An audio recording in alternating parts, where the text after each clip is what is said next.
What is the marketing microenvironment? The marketing microenvironment refers to all the factors close to the company that directly affect its ability to serve its customers and achieve its objectives. These are elements that the organization can influence or control to a greater extent, as they are related to its immediate environment. Characteristics of the marketing microenvironment. Proximity and partial control. Although the company can influence these factors, it cannot always fully control them. However, it does have some degree of influence. Direct impact. The elements of the microenvironment directly affect the company's operations, decisions, and results. Dynamic. They change over time, requiring constant monitoring and adaptation. Interdependent. The components of the microenvironment are interrelated. Changes in one can affect the others. Components of the microenvironment with examples. 1. The company. When designing marketing plans, management considers other company groups such as senior management, finance, research and development, purchasing, operations, and accounting. All of these interrelated groups make up the internal environment. Senior management establishes the company's mission, objectives, overall strategies, and policies. Marketing managers make decisions based on the strategies and plans designed by senior management. Other areas influence the marketing department's plans and actions, and according to the marketing concept, all of these functions must think like the consumer. Example: a technology company that invests in innovation to remain competitive. 2. Suppliers. Suppliers constitute an important link in the company's overall value delivery network to the customer. They provide the resources the company needs to produce its goods and services. Problems with suppliers could seriously affect marketing. Marketing managers must monitor supply availability and costs. Input shortages or delays, worker strikes, and other events would cost sales in the short term and harm customer satisfaction in the long term. An increase in input costs would lead to price increases that could negatively affect the company's sales volume. Example: a furniture manufacturer that depends on suppliers of high-quality lumber and fabrics. 3. Customers. Customers are the most important participants in the company's microenvironment. The objective of the entire value delivery network is to serve target customers and build strong relationships with them. Consumer markets consist of individuals and households who purchase goods and services for personal consumption. Business markets purchase goods and services for industrial processing or use in their production process, while distributor markets purchase goods and services for resale at a profit. Example: a supermarket studies its customers' purchasing preferences to offer appropriate products. 4. Marketing intermediaries. These are individuals or companies that act as a bridge between the company that produces the products or services and end consumers. Their primary function is to facilitate the distribution, sale, and promotion of products, helping them reach customers effectively and efficiently. In other words, intermediaries make it possible for products to be available in the right places and at the right times for consumers.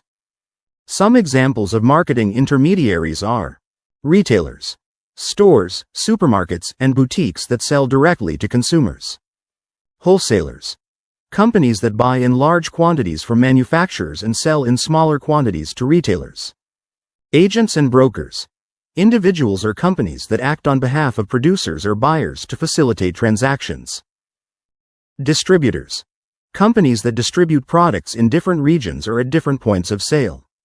Example: a clothing brand that works with distributors and retail stores to reach consumers. 5. Competitors. The marketing concept establishes that, to be successful, a company must offer greater value and satisfaction to its customers than its competitors. Thus, marketers must do more than just adapt to the needs of target consumers. They must also achieve a strategic advantage by positioning their offerings more strongly than those of competitors in the minds of consumers. Example: two smartphone brands competing for the attention of the same market segment. 6. The public. A public is a group of individuals who have a real or potential interest or impact on an organization's ability to achieve its objectives. We identify 7 types of publics. Financial publics. Banks, investment analysts, and shareholders are the primary financial audiences. Media publics. These include newspapers, magazines, television stations, blogs, and other internet media. Government audiences. Marketers often need to consult with company lawyers on issues such as product safety and advertising accuracy, among others. Citizen action audiences. A company's marketing decisions may be challenged by consumer organizations, environmental groups, minority groups, and others, so they should be in contact with both consumer and citizen groups. Local audiences include neighborhood residents and community organizations. General public. Companies should be interested in the general public's attitudes toward their products and activities. Internal audiences. This group includes employees, managers, volunteers, and the board of directors. Advantages of microenvironmental analysis. Better adaptation. Allows the company to quickly adjust to changes in its immediate environment. Opportunities and threats. Facilitates the identification of opportunities for growth and threats that must be managed. Informed decisions. Helps design more effective marketing strategies aligned with market reality. Strategic relationships. Fosters strong relationships with suppliers, customers, and other key stakeholders. Disadvantages of the microenvironment. Dependence on external factors. Although the company can influence some aspects, it does not fully control elements such as competition or changes in demand. Need for constant monitoring. The dynamics of the microenvironment require continuous monitoring, which can be costly and resource-intensive. Risk of overdependence. Focusing too much on the microenvironment can cause the company to ignore important macroeconomic or global factors. Intense competition. The presence of strong competitors can limit growth opportunities. In summary, the marketing microenvironment is a set of factors close to the company that influence its ability to serve its customers and achieve its objectives. A thorough understanding of it allows companies to adapt, seize opportunities, and manage threats, but it also requires constant vigilance and good relationship management.